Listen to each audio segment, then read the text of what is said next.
Did you know that you can tell if your partner is cheating on you according to their sleep position? I watched the J-Lo movie Hustlers, and I learned really just 3 amazing things. Plus, what's the most embarrassing thing your kid has ever done for you? I will share that experience, and trust me, it is embarrassing on Imperfect by Design.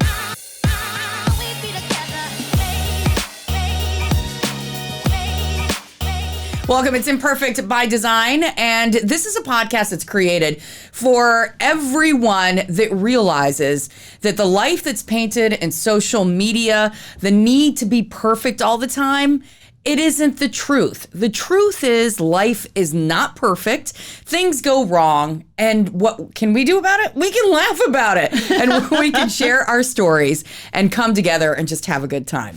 So I am a host, KT Harris, DC media personality, joined by the one and only Melinda Jefferson, the coastie with the mostie. Hey!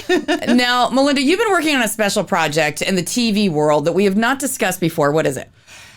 I was on America's Got Talent. As you guys know, I am a proud Coast Guard veteran, and I actually have a hidden talent, and it was singing, and I was part of the military chorus with Voices of Service. Oh, wow. And we just made, they just announced the winner. Shout out to Cody Lee. Oh. He's the champion, but we made top 5. So I was just ecstatic. Yeah, okay, I can applause. Applause. I was in Los Angeles. We got to perform at the Dolby Theater where like Bradley Cooper, Lady Gaga, all these amazing like Oscar-winning performers. And it was during the quarterfinals, which I helped them with the semifinals, and we sang a Gavin DeGraw song called Fire, and even Gavin DeGraw retweeted it and liked us. So I love that song. It's amazing. I mean, I am just so proud of them, and there's more to come. Follow them at Voices of Service, and It's all through this charity called CAMO, the Center for American Military Music Opportunities, and they help active duty and veterans, with amazing military musical abilities, and those that are suffering from PTSD. So it's awesome. Awesome. They are awesome. Kudos to the military. Lots of talent. I've seen the show. I've seen them perform, and I'm just amazing. Speaking of talent. Yes. Hustlers, the movie with Jennifer Lopez. Hey, J-Lo. If you have not seen the movie yet, I do suggest you see it because it is amazing. But I walked away from that movie with 3 important lessons. Only 3? Well, a lot more, but 3 that I'll discuss. First and foremost, I think that one of the most important lessons that I learned from that movie is girlfriend relationships are huge. Yeah. They are important, and they are just a strength of something that you can rely on when things go wrong. Sisters before misters. Absolutely. They say chicks before dicks. Anyways. The second thing that I learned is that Jennifer Lopez is a unicorn. Seriously, who the hell looks that good at 50? I know. I mean, she is amazing. She is she didn't just set the bar high. Yeah. Like the bar is up here. It's like, J-Lo, you are just amazing. I love you. And the third thing that I realized in watching that movie, if you see it, you got to realize this. At the end, they talk about what sentences and what the charges all the girls had, and none of them did hard time. And I'm sitting here thinking, because it's based on a real life story. Yeah. I'm going, if it had been a guy drugging women and stealing their money, they would be doing 10, 25 years. They didn't do any time. Wow. So I was just like, well, I guess you can't get away with anything if you look like Jennifer Lopez and you dance on a pole. Wow. Definitely go see it. Shout out to J-Lo. Woo. Speaking of pole, I think that women do fantasize to some degree about being on the pole. Not in a club, but maybe in the bedroom. Yeah. And I have seen lots of advertisements, and I've contemplated a pole class. Would you do a pole class, Melinda? Well, here's another hidden secret. So some of you guys might not know that I was actually in the movie The Replacements, and I was a Replacements cheerleader, and it's based on us being lap dancers. So you were a stripper in a movie already. I was, but we didn't actually have to dance or work the pole. So I am kind of curious for research Okay, so that's research. That's what we're going to have to do. On the next podcast, Melinda and I will hit the pole. With some friends, maybe. Well, you're going to definitely do it. I don't know. I'm kind of like, I'm getting really scared about that. Speaking of scared, somebody who is not scared, who is strong, who is our Imperfect by Design hero of the week. I have got to give her mad props. It's Demi Lovato. Yes, dude. Demi. National Cellulite Day, and she rocks the photo that has not been touched up. And yes, you do see the small little dimples and everything else.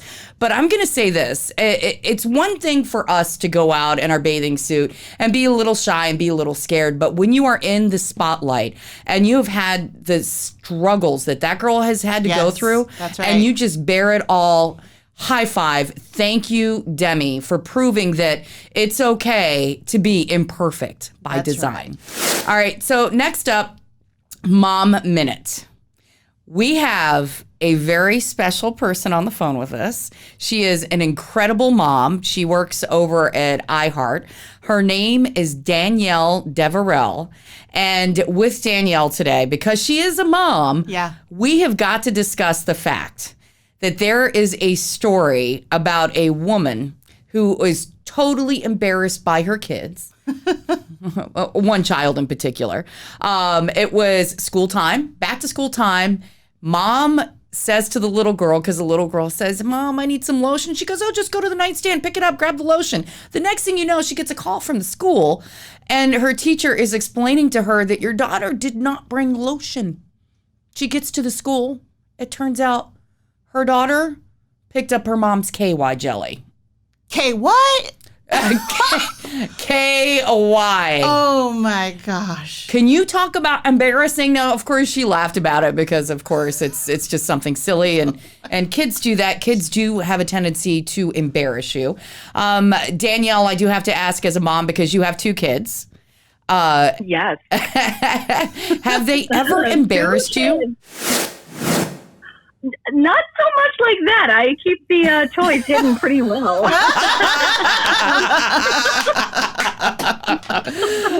Oh, so he's not as public, but I will say that my 2-year-old, if I'm ever out with him, he will randomly look at like any guy wearing cargo shorts and a t-shirt and go, Daddy?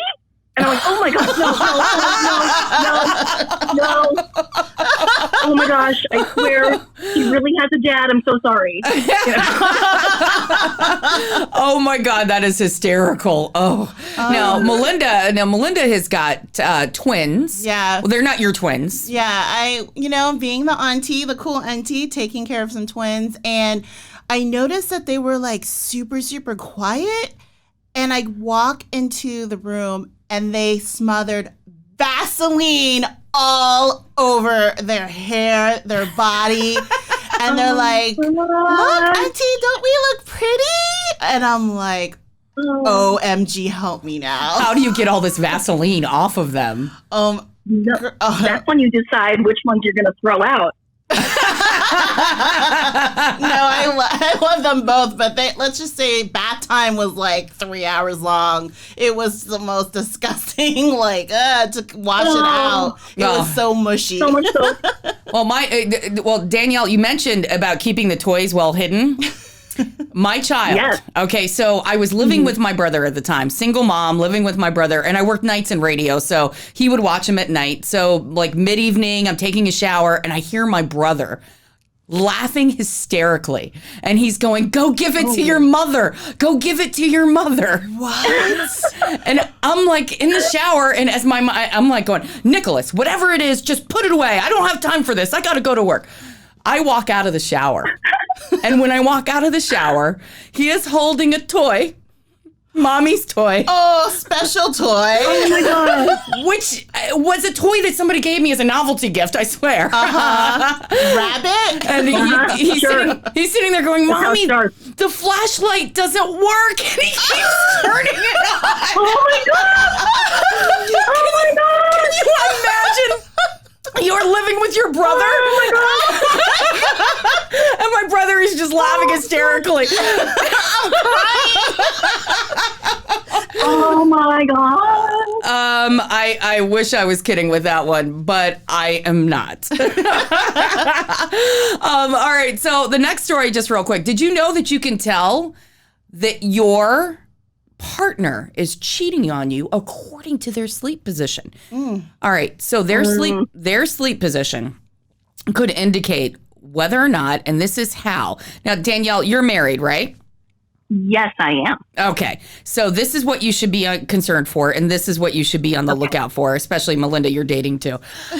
The most popular sleep position that means you're really secure is when you are sleeping back opposite of each other. So in other words, you're back to back. And if you're in a long-term relationship, you're married like you, that's okay. That actually means you're pretty secure. However, if your partner suddenly changes position, that means they could be cheating. And the back-to-back position, when you normally are snuggle time, where you bury your head into their shoulder, into their little, and you're snuggling. If that suddenly changes, crook of the arm. if that suddenly changes, then it could be the fact that they're cheating. So it's just crazy. So you're saying that if the position changes while you're married, they're cheating? Yes, that, and if they take a shower immediately when they get home and they hide their phone. All right. Yeah, that one's the telltale. Now that I'm going to make you nervous, we will talk to you again. Danielle, thank you so much for joining us for the Mom Minute. Thank you. Thank you so much. You're welcome. You're welcome. All right. So one final story that I do have to discuss is something happened this week. I took my son and his girlfriend out to dinner, and something really embarrassing happened. Again. And I have no shame in admitting to what I've done in this. As I'm taking my son and his girlfriend out and they're ringing us up for dinner, the lady goes, "So am I charging you for one senior, two adults?" Senior? Like high school senior? I know. That's what I'm like, are you talking about a high school senior? And I look at her, my eyes get big, and I initially want to just reach over and grab her and go, "What are you talking about, one senior?" But then I caught myself, and I was like, hold on. Do I get a discount? And as soon as she's like, "Yeah," I was like, "Okay, yeah, one senior, two adults." but then I started thinking about it. I mean, like, you're Filipino as well. Yes. And maybe it's a cultural thing, but if you've ever grown up with parents that are super cheap and super thrifty, or as we shall say, frugal, what is the craziest thing that you have ever seen that your parents do, either on the cheap or to get a discount? Well, not only are we Filipino, but we're a military family. So straight up all the time, my mom's like, military discount, military discount, military discount. It doesn't matter. Like, well, I mean, I think if you're a military family, you deserve that. That's not, that's not that bad. I mean, my parents, what we would do, this is a true story. There used to be a restaurant in the D.C. area called Chesapeake Bay Seafood House. It was all you can eat seafood. Yum. And if it was somebody's birthday, somebody's big celebration, we would always go there. But my mom was always instructed to bring your big purse. Because it was all you can eat. And so what we would do, there you go. So what you would do is you would be told to order, okay, now you're going to order the shrimp and you're going to order the fish. And as they would come, Mom would sit there and take it and wrap it up in a napkin. I'm not lying. What? And put it in the purse. Oh my gosh, girl. She might as well just have the little Tupperware already inside the purse. Are you kidding? I'm the person that brings the Tupperware to the party in my purse. It's funny because my brother is my brother's best friend is El Salvadorian, and his wife is Filipino, and he was telling me the cultural differences. He goes, my best friend was, because his parents were shocked because when they would have a party, all the Filipino people would show up with Tupperware and take all the food home, and he's like, "What is going on?" So, oh my goodness. Gosh. So it's okay to have no shame in your game when it comes to being thrifty and when it comes to saving $1. All right. So next week on Imperfect by Design, you have got to make sure that you see the recipe for disaster, or it's going to be brilliant and wonderful. Pole dancing lessons. Melinda and we're going to hopefully get Danielle to join us to do this little adventure. Plus, is your current boyfriend talking to an ex? I've had this situation with a guy that I'm dating right now, and I'm like, why are you still talking to your ex? I've done some research. I will tell you what the research says on Imperfect by Design. Make sure you join us on social media. We are on Twitter, Facebook, Instagram, and YouTube. Woo!